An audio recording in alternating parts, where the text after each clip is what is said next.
আসসালামু আলাইকুম ওয়া রাহমাতুল্লাহ। প্রিয় মা ও বোনেরা, জানেন কি এমন 7টি বিশেষ আমল আছে যেগুলো করলে একজন নারী আল্লাহর অসীম ভালোবাসা, রহমত ও বরকত লাভ করতে পারেন। এই আমলগুলো খুবই সহজ কিন্তু আল্লাহর কাছে অত্যন্ত প্রিয়। তাই আজকের ভিডিওতে জানবো সেই 7টি আমল যেগুলো একজন নারীকে আল্লাহর প্রিয় বানাতে পারে। এই 7টি আমল যদি আপনার জীবনে থাকে, কিয়ামতের ময়দানে আল্লাহ আপনাকে রাবেয়া বসরির মতো মহান ওলিদের কাতারে উঠাবেন ইনশাআল্লাহ। আপনাদের নাম ফাতিমা রাদিয়াল্লাহু তাআলা আনহা এর মতো জান্নাতি নারীদের তালিকায় লেখা থাকবে। আপনি বাবার বাড়িতেই থাকুন বা স্বামীর ঘরেই থাকুন, যে ঘরেই থাকুন না কেন, যদি এই 7টি আমল আপনার মাঝে দেখা যায় তবে সেই বাড়িতে আল্লাহর রহমত ও বরকত নাজিল হতে থাকবে। তাদের ঘরে অর্থ সম্পদের প্রসার ঘটবে। আল্লাহু আকবার। হে মা ও বোনেরা, যদি তোমরা নেককার জীবন লাভ করো তবে আল্লাহর বিশেষ অনুগ্রহ পাবে। এমনকি যদি তোমাদের কেউ পানিতে ফু দেন আর সেই পানি কোনো অসুস্থ ব্যক্তি পান করে তবে আল্লাহর ইচ্ছায় সেই ব্যক্তি শেফা লাভ করবে। আল্লাহু আকবার। রাসূলুল্লাহ সাল্লাল্লাহু আলাইহি ওয়াসাল্লাম ইরশাদ করেছেন, দুনিয়া হলো সাময়িক ভোগের স্থান আর দুনিয়ার সেরা সম্পদ হলো একজন সৎ ও নেককার স্ত্রী। দুনিয়ার ভেতরে রয়েছে পাহাড় পর্বত, মাটির নিচে সোনা রূপার খনি, মুক্তার খনি, হীরার খনি, কিন্তু এগুলোর চাইতেও অমূল্য হলো একজন সৎ ও নেককার মহিলা। আল্লাহু আকবার। নবী করিম সাল্লাল্লাহু আলাইহি সাল্লাম তার জবান থেকে ঘোষণা করেছেন, যে নারী সত্যিকার অর্থে নেককার তার বিশেষ কিছু নিদর্শন থাকে। যদি কোনো নারী এই 7টি আমল তার মাঝে দেখে তবে বুঝতে হবে তিনি আল্লাহ ভীরু ও পরহেজগার নারী। ইনশাআল্লাহ কিয়ামতের ময়দানে তার নাম নেককারদের কাতারে লেখা থাকবে। আল্লাহু আকবার। আপনি নিজেই যাচাই করে নিন এই 7টি আমলের মধ্যে কোনোটি কি আপনার জীবনে আছে। এখন 7টি আমল একে একে আলোচনা করার আগে একটি বিষয় মনে রাখুন, এগুলো কুরআন ও হাদিস থেকে প্রমাণিত বিষয়। একটি অক্ষরও যদি কুরআন থেকে পাঠ করেন তবে তার বিনিময়ে আল্লাহ 10টি নেকি দান করেন। তাহলে হিসাব করে দেখুন, শত শত অক্ষর পাঠ করলে কত নেকি যোগ হয়। আর আপনার আমলনামায় যেমন যোগ হবে তেমনি আপনার কারণে যদি কোনো মুসলিম এই বার্তা শোনে তবে তার নামেও নেকি লিপিবদ্ধ হবে। তাই ইসলামী বিষয়গুলো প্রচার করুন, লাইক, কমেন্ট ও শেয়ার করুন। যে কোনো ইসলামী ভিডিও দেখলে অন্তত একটি লাইক দিয়ে দিন, এতে অন্যরা উৎসাহিত হবে। আল্লাহ রব্বুল আলামিন আমাদের সবাইকে এই কাজ করার তৌফিক দান করুন। এখন আসুন আমরা প্রথম আমল থেকে শুরু করি। প্রথম আমল 5 ওয়াক্ত নামাজ নিয়মিত আদায় করা। প্রিয় মা ও বোনেরা, একজন নারীর জন্য সবচেয়ে বড় এবং গুরুত্বপূর্ণ আমল হলো 5 ওয়াক্ত নামাজ নিয়মিত আদায় করা। নামাজ হলো ইসলামের মূল ভিত্তি এবং আল্লাহর সবচেয়ে প্রিয় ইবাদতগুলোর একটি। মহান আল্লাহ তাআলা কুরআনে বলেন, নিশ্চয়ই নামাজ অশ্লীলতা ও খারাপ কাজ থেকে বিরত রাখে। অর্থাৎ যে ব্যক্তি নিয়মিত নামাজ পড়ে আল্লাহ তাকে পাপ ও খারাপ কাজ থেকে রক্ষা করেন। রাসূলুল্লাহ সাল্লাল্লাহু আলাইহি সাল্লাম আরও বলেছেন, যে নারী 5 ওয়াক্ত নামাজ আদায় করে, রমজানের রোজা রাখে, নিজের সতীত্ব রক্ষা করে এবং স্বামীর আনুগত্য করে, তাকে বলা হবে তুমি জান্নাতের যে দরজা দিয়ে ইচ্ছা প্রবেশ করো। তাই প্রিয় মা ও বোনেরা, যদি একজন নারী নিয়মিত 5 ওয়াক্ত নামাজ পড়ে, তাহলে সে আল্লাহর রহমত, বরকত ও জান্নাতের সুসংবাদ লাভ করতে পারে ইনশাআল্লাহ। দ্বিতীয় আমল, পর্দা ও লজ্জাশীলতা রক্ষা করা। প্রিয় মা ও বোনেরা, একজন নারীর জন্য অত্যন্ত গুরুত্বপূর্ণ আমল হলো পর্দা ও লজ্জাশীলতা রক্ষা করা।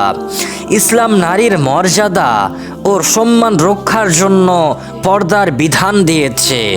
মহান আল্লাহ তাআলা কুরআনে বলেন, হে নবী, আপনি মুমিন নারীদেরকে বলুন তারা যেন তাদের দৃষ্টি সংযত রাখে, তাদের লজ্জাস্থান হেফাজত করে এবং যা সাধারণ প্রকাশ থাকে তা ছাড়া তাদের সৌন্দর্য প্রদর্শন না করে। এছাড়া রাসূলুল্লাহ সাল্লাল্লাহু আলাইহি সাল্লাম বলেছেন, লজ্জাশীলতা ঈমানের একটি অংশ, অর্থাৎ যে নারী লজ্জাশীলতা ও পর্দা বজায় রাখে, যে আল্লাহর সন্তুষ্টি অর্জন করে এবং নিজের মর্যাদা ও সম্মান রক্ষা করতে পারে। তাই প্রিয় মা ও বোনেরা, আমাদের উচিত পর্দা, শালীনতা ও লজ্জাশীলতা বজায় রাখা, কারণ এগুলো একজন মুমিন নারীর সৌন্দর্য ও আল্লাহর ভালোবাসা লাভের গুরুত্বপূর্ণ মাধ্যম। তৃতীয় আমল, স্বামীর সাথে উত্তম আচরণ করা। প্রিয় মা ও বোনেরা, একজন বিবাহিত নারীর জন্য খুবই গুরুত্বপূর্ণ আমল হলো স্বামীর সাথে ভালো আচরণ করা এবং তার হক আদায় করা। ইসলাম স্বামী স্ত্রীর সম্পর্ককে ভালোবাসা, সম্মান ও দায়িত্বের উপর প্রতিষ্ঠিত করেছে। রাসূলুল্লাহ সাল্লাল্লাহু আলাইহি সাল্লাম বলেছেন, যদি কোনো নারী 5 ওয়াক্ত নামাজ আদায় করে, রমজানের রোজা রাখে, নিজের সতীত্ব রক্ষা করে এবং স্বামীর আনুগত্য করে, তবে তাকে বলা হবে তুমি জান্নাতের যে দরজা দিয়ে ইচ্ছা প্রবেশ করো। আরও একটি হাদিসে রাসূলুল্লাহ সাল্লাল্লাহু আলাইহি সাল্লাম বলেছেন, আমি যদি কাউকে সিজদা করার আদেশ দিতাম, তবে স্ত্রীকে তার স্বামীকে সিজদা করতে বলতাম তার স্বামীর অধিকারের কারণে। এর অর্থ হলো ইসলামের স্বামীর অধিকার ও সম্মান অনেক গুরুত্বপূর্ণ। তাই প্রিয় মা ও বোনেরা, যদি একজন নারী স্বামীর সাথে সুন্দর আচরণ করে, তার হক আদায় করে এবং সংসারকে শান্তিতে রাখে, তাহলে সে আল্লাহর সন্তুষ্টি ও জান্নাতের সুসংবাদ লাভ করতে পারে ইনশাআল্লাহ। চতুর্থ আমল, বেশি বেশি দোয়া ও জিকির করা। প্রিয় মা ও বোনেরা, একজন মুমিন নারীর জন্য গুরুত্বপূর্ণ আমল হলো সবসময় আল্লাহকে স্মরণ করা, বেশি বেশি দোয়া ও জিকির করা। এতে আল্লাহর রহমত ও বরকত নাজিল হয় এবং মানুষের হৃদয়ে শান্তি আসে। মহান আল্লাহ রাব্বুল আলামিন কুরআনে বলেন, তোমরা আমাকে স্মরণ করো, আমিও তোমাদেরকে স্মরণ করব। আরও একটি আয়াতে আল্লাহ রাব্বুল আলামিন বলেছেন, জেনে রেখো আল্লাহর স্মরণেই হৃদয় প্রশান্তি লাভ করে। রাসূলুল্লাহ সাল্লাল্লাহু আলাইহি সাল্লাম বলেছেন, যে ব্যক্তি আল্লাহকে বেশি বেশি স্মরণ করে সে জীবিত মানুষের মতো, আর যে স্মরণ করে না সে মৃত মানুষের মতো। তাই প্রিয় মা ও বোনেরা, আমাদের উচিত সবসময় আল্লাহর জিকির করা, দোয়া করা এবং তসবিহ পড়া, কারণ এর মাধ্যমে আল্লাহর ভালোবাসা ও রহমত লাভ করা যায়। পঞ্চম আমল, বাবা মায়ের খেদমত করা। প্রিয় মা ও বোনেরা, একজন মুমিন নারীর জন্য অত্যন্ত বড় একটি আমল হলো বাবা মায়ের সেবা ও সম্মান করা। ইসলাম বাবা মায়ের মর্যাদাকে খুব উচ্চ স্থানে রেখেছে। মহান আল্লাহ রাব্বুল আলামিন কুরআনে বলেন, তোমার রব আদেশ করেছে যে তোমরা তাকে ছাড়া কারো ইবাদত করো না এবং বাবা মায়ের সাথে উত্তম আচরণ করো। এই আয়াত থেকে বোঝা যায় আল্লাহ তার ইবাদতের পরই বাবা মায়ের সাথে ভালো আচরণ করার নির্দেশ দিয়েছেন। রাসূলুল্লাহ সাল্লাল্লাহু আলাইহি সাল্লাম বলেছেন, আল্লাহর সন্তুষ্টি রয়েছে পিতামাতার সন্তুষ্টির মাধ্যমে, আর আল্লাহর অসন্তুষ্টি রয়েছে পিতামাতার অসন্তুষ্টির মধ্যে। তাই প্রিয় মা ও বোনেরা, যদি আমরা বাবা মায়ের খিদমত করি, তাদের কথা মানি এবং তাদের সাথে সদ্য ব্যবহার করি, তাহলে আল্লাহ আমাদের উপর রহমত বরকত নাজিল করবেন ইনশাআল্লাহ। ষষ্ঠ আমল, গীবত, ঝগড়া ও কুকথা থেকে দূরে থাকা। প্রিয় মা ও বোনেরা, একজন মুমিন নারীর জন্য গুরুত্বপূর্ণ একটি আমল হলো গীবত, ঝগড়া এবং কুকথা থেকে নিজেকে দূরে রাখা। কারণ এসব কাজ মানুষের আমল নষ্ট করে এবং সমাজে অশান্তি সৃষ্টি করে। মহান আল্লাহ রাব্বুল আলামিন কুরআনে বলেন, তোমরা একে অপরের গীবত করো না। তোমাদের কেউ কি তার মৃত ভাইয়ের গোশত খেতে পছন্দ করবে? নিশ্চয়ই তোমরা তা পছন্দ করবে না। এই আয়াতে আল্লাহ গীবতকে অত্যন্ত ঘৃণ্য কাজ হিসাবে বর্ণনা করেছেন। রাসূলুল্লাহ সাল্লাল্লাহু আলাইহি সাল্লাম বলেছেন, যে ব্যক্তি আল্লাহ ও পরকালের প্রতি ঈমান রাখে সে যেন ভালো কথা বলে অথবা নীরব থাকে। তাই প্রিয় মা ও বোনেরা, আমাদের উচিত গীবত, ঝগড়া, খারাপ কথা থেকে দূরে থাকা এবং সবসময় ভালো কথা বলা। এতে আল্লাহ সন্তুষ্ট হন এবং মানুষের মধ্যেও ভালোবাসা বৃদ্ধি পায়। সপ্তম আমল, কুরআন তেলাওয়াত করা। প্রিয় মা ও বোনেরা, একজন মুমিন নারীর জন্য অত্যন্ত ফজিলতপূর্ণ আমল হলো নিয়মিত কুরআন তেলাওয়াত করা। কুরআন হলো আল্লাহর বাণী, যা মানুষের জীবনকে সঠিক পথে পরিচালিত করে।